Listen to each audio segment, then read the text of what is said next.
Amaravati assigned భూముల వ్యవహారంలో చంద్రబాబు అలాగే నారాయణకు కూడా భారీ ఊరట లభించింది. అమరావతి అసైన్డ్ భూముల కేసుకు సంబంధించి చంద్రబాబు నారాయణకు సుప్రీంకోర్టులో అయితే బిగ్ రిలీఫ్ వచ్చింది. ఆళ్ల రామకృష్ణారెడ్డి దాఖలు చేసిన ఎస్ఎల్పిని సుప్రీంకోర్టు అయితే కొట్టివేసింది.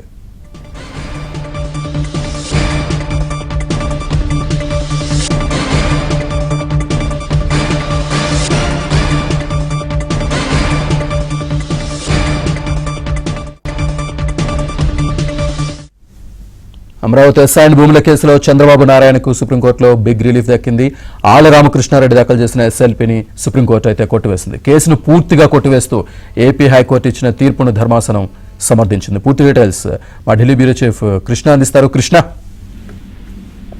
శ్రీనివాస్, రాజధాని అమరావతి అసైన్డ్ భూముల వ్యవహారంలో ముఖ్యమంత్రి నారా చంద్రబాబు నాయుడు, పురపాలక శాఖ మంత్రి పొంగూరు నారాయణలకు సుప్రీంకోర్టులో సంచలన ఊరట లభించింది.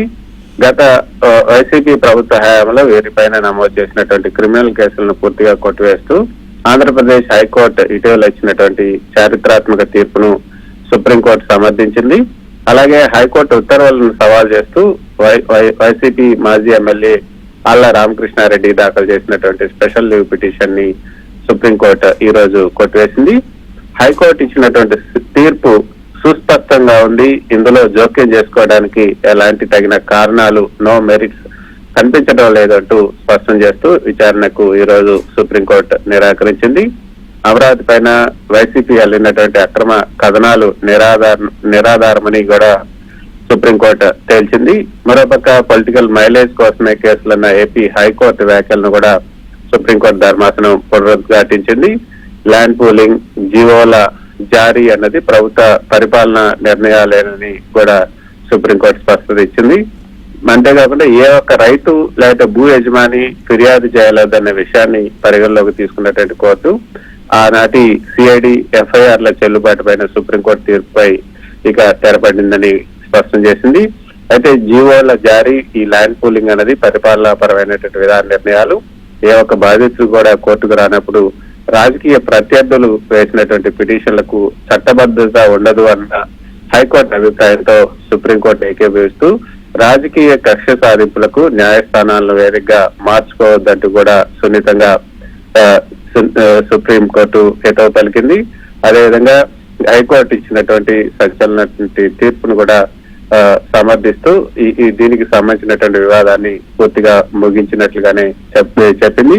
ఇక వైసీపీ హయాంలో సిఐడి నమోదు చేసినటువంటి ఎఫ్ఐఆర్ల చెల్లుబాటు పైన విచారణ ముగిసిందనే చెప్పుకోవచ్చు. సో హైకోర్టు చెప్పినటువంటి అంశాన్ని పునరుద్ఘాటిస్తూనే రాజకీయ కక్ష సాధింపుతోనే కేసు నమోదు చేశారన్న వ్యాఖ్యలను ధర్మాసనం చెప్పడం కూడా ఇక్కడ ప్రాధాన్యతను సంతరించుకుంది. మరోపక్క ఏపీ హైకోర్టు తీర్పులో జోక్యం చేసుకోవడానికి ఎలాంటి తగిన కారణాలు కూడా లేవని స్పష్టం చేసింది.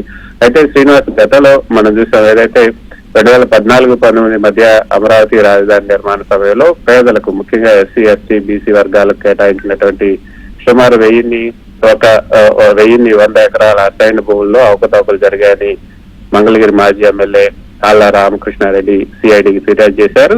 తర్వాత రాజధాని పరిధిలోని అసైన్డ్ భూములను ప్రభుత్వం ఎలాంటి పరిహారం ఇవ్వకుండా వెనక్కి తీసుకుంటుందనే భయాందోళన సృష్టించి రైతుల నుంచి తక్కువ ధరలకు బినామీల ద్వారా కొనుగోలు చేశారని ప్రధానంగా ఆరోపించారు.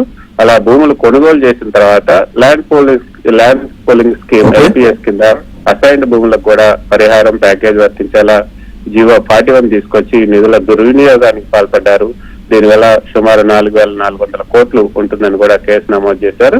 ఏపీ హైకోర్టు ఈ కేసు పైన విచారణ చేపట్టి చంద్రబాబు నాయుడు, నారాయణ పైన సిఐడి నమోదు చేసినటువంటి ఎఫ్ఐఆర్ ను పూర్తిగా కొట్టివేస్తూ సంచలనమైనటువంటి తీర్పిచ్చింది. ఈ రోజు సుప్రీంకోర్టు ఏపీ హైకోర్టు ఇచ్చినటువంటి తీర్పును సమర్థించింది. Thank you Krishna.